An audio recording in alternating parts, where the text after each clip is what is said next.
کسی نے سوال کیا ہے کہ اگر کسی نے ناک جھاڑی اور اس کے ساتھ جمے ہوئے خون نکلا تو کیا اس سے وضو ٹوٹے گا کہ نہیں؟ بہت سے لوگ اس کشمکش میں رہتے ہیں کہ ہم نے ناک جھاڑ دی، خون نکل گیا، جمع ہوا، اس سے وضو ٹوٹ جائے گا؟ نہیں، اس سے وضو نہیں ٹوٹے گا۔ وضو جب ٹوٹتا ہے جب پتلا خون نکلے اور خون نکل کر بہہ پڑے، اس سے وضو ٹوٹ جاتا ہے۔ چلیے اگلا سوال لیتے ہیں۔ اگلا سوال کیا ہے کہ کسی کو پھوڑا پھنسی ہو گیا اور اس میں خون یا پیپ جم گیا ہے لیکن اس سے باہر نہیں نکلا، کیا اس سے وضو ٹوٹ جائے گا؟ نہیں۔ کسی کو گھاؤ ہو گیا ہے، بڑا گھاؤ ہو گیا اور اس کے اندر جو ہے خون یا پیپ جم گیا ہے، اس سے بھی وضو نہیں ٹوٹے گا جبکہ اس کے اندر ہے، اس سے باہر نہیں نکلا ہے، اور اگر اس سے باہر نکل کر بہہ پڑے تو وضو ٹوٹ جائے گا۔ ایک سوال کسی نے یہ کیا ہے کہ کسی نے تھوک پھینکا اور تھوک کے ذریعے سے خون بھی نکلا تو کیا اس سے وضو ٹوٹ جائے گا؟ یہ مسئلہ بہت سے لوگ پوچھتے ہیں، چونکہ آج کے دور میں بہت سے لوگوں کے دانت میں پیریا کی بیماری ہو گئی ہے یا اور اسی طریقے سے کسی وجہ سے خون نکلتا ہے، تو اب اس کو دیکھا جائے گا کہ خون کی تعداد کتنی، خون کتنا ہے اور تھوک کتنا ہے۔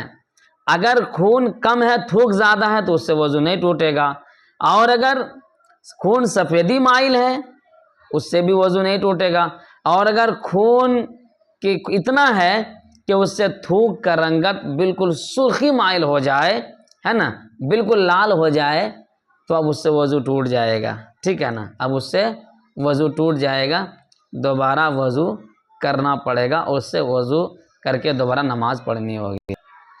اگلا مسئلہ کی طرف چلتے ہیں۔ اگلا سوال یہ ہے کہ کسی نے الٹی کیا تو اس سے کھانا، پانی، پت وغیرہ نکلا تو کیا اس سے وضو ٹوٹ جائے گا؟ مسئلہ یہ ہے کہ اگر الٹی پورا منہ بھر کر کیا ہے، پورا منہ بھر کر کے الٹی کیا ہے تو اس سے وضو ٹوٹ جائے گا، اور اگر منہ بھر کر کے الٹی نہیں ہوئی ہے تو اس سے وضو نہیں ٹوٹے گا، اس سے وضو نہیں۔ کسی نے سوال کیا ہے، یہ سوال تو اس کا جواب میں نے کل دے دیا تھا، لیکن پھر بھی کسی نے سوال کیا تو اس کا جواب سن لیجیے۔ سوال یہ ہے کہ وضو کرنے کے بعد سطر کھل گیا تو اس سے وضو ٹوٹ گیا یا نہیں، یا ننگے ہو کر نہا لیا، ننگا ہو گیا، کپڑا نیچے گر گیا تو اس سے وضو ہمارا ٹوٹ گیا کہ یا نہیں؟ تو اس کا جواب یہ ہے کہ اس سے آپ کا وضو نہیں ٹوٹتا ہے، وضو آپ کا درست ہے۔ سطر کھلنے سے کوئی دقت پریشانی نہیں ہے، بس یہ کہ خیال رہے کہ جو سطر عورت ہے وہ نہ کھلے، اس سے گنہگار آپ ہوں گے اور اس کا گناہ آپ کو ملے گا، ٹھیک ہے نا۔ لیکن وضو آپ کا ہو گیا، اس سے نماز آپ پڑھ سکتے ہیں۔ اور کئی پرچی رہ گئی؟ 1 2 3 4 5 6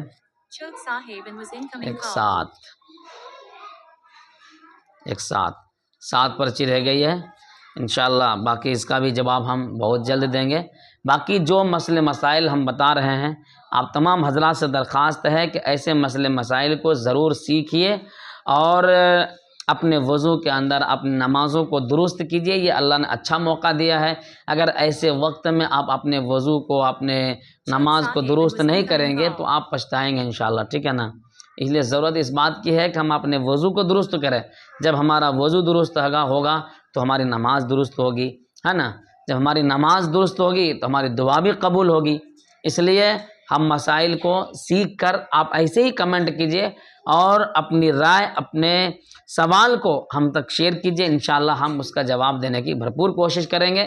جہاں تک ہم سے ہو سکے گا ہم اس کا جواب دیں گے، اور حتی الامکان صحیح جواب آپ کو انشاءاللہ ہم دیں گے، ٹھیک ہے۔ اللہ سے دعا ہے اللہ تعالی ہم سب کو سننے سے زیادہ عمل کی توفیق عطا فرمائے، اور ایسے ہی ویڈیو دیکھنے کے لیے ہمارے چینل MBG اسٹوڈیو کو سبسکرائب ضرور کریں، بیل آئیکن گھنٹا کو بھی دبا دیں۔ اگر آپ نے ابھی تک نہیں ہمارے سے جڑے ہیں تو جلدی سے جڑ جائیے اور ہمارا ساتھی بنیے، انشاءاللہ آپ کا بہت بھلا ہوگا اور بہت فائدہ ہوگا کہ روز مرہ کے مسائل جو ہے نا ہم اپلوڈ کرتے ہیں اور ہم اپلوڈ کرتے رہیں گے، ٹھیک ہے۔ السلام علیکم ورحمۃ اللہ وبرکاتہ۔ پھر ملیں گے ایک نئی ویڈیو کے ساتھ.